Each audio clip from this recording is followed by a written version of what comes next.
Assalamualaikum warahmatullahi wabarakatuh.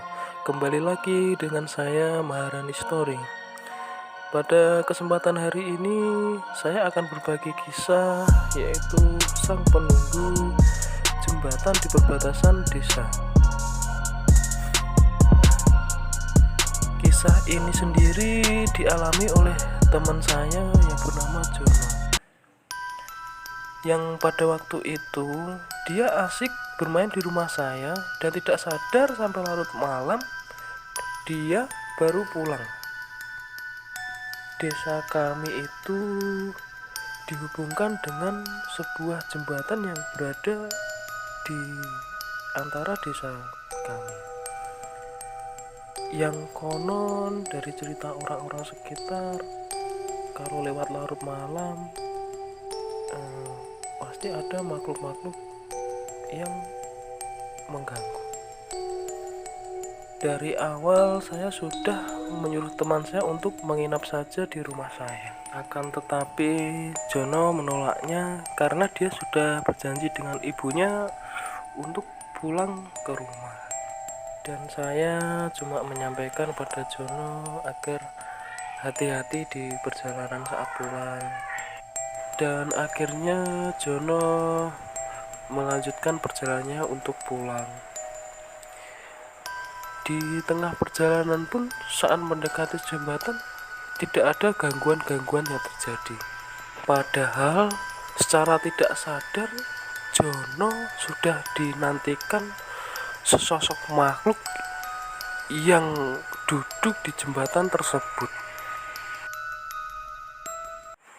Perjalanan pulang pun berlanjut. Tiba-tiba dalam hati Jono berkata, "Kok sepedanya terasa semakin berat ya? Apa bocor banyak sepeda ini?" Jono pun kebingungan. Karena waktu sudah semakin larut malam, Jono pun terus mengayuh sepedanya. Padahal dia tidak sadar bahwa si penunggu jembatan itu sudah membonceng dia. Di situ pun Jono mulai merasa ada kejanggalan yang dialami dirinya.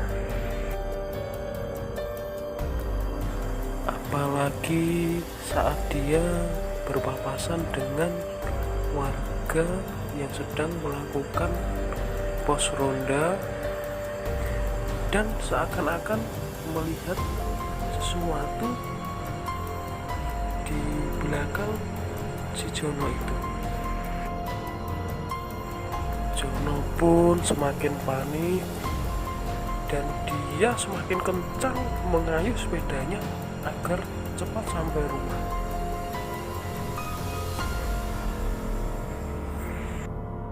Karena dia merasa sudah ada yang ikut dia atau memboncengnya, sebelum sampai rumah, di depan rumah dia berteriak, "Bu, buka pintunya, Bu." Seketika Ibu Jono langsung membuka pintu rumahnya. "Ada apa, Nak? Ada apa, Nak?"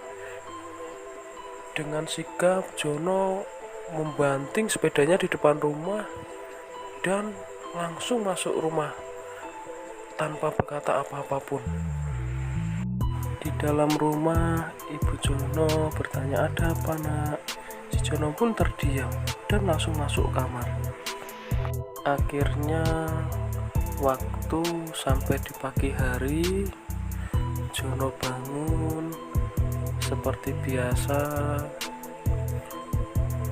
Dia duduk di ruang makan bersama ibunya dan dia pun menceritakan apa yang terjadi kepada dirinya saat melewati jembatan di malam hari tersebut. Dia cerita kepada ibunya kalau dia diikuti sesosok makhluk yang berada di jembatan sampai di rumah tersebut. Setelah Ibu Jono mendengar apa yang diceritakan, dia menasehati anaknya. Sudah Ibu bilang kalau pulang jangan malam-malam. Di tempat itu kan sudah banyak kejadian seperti itu. Walaupun lantas menjawab nasihat ibunya, maafkan Jono ya Bu, lain kali nggak akan saya ulangi lagi kok Bu.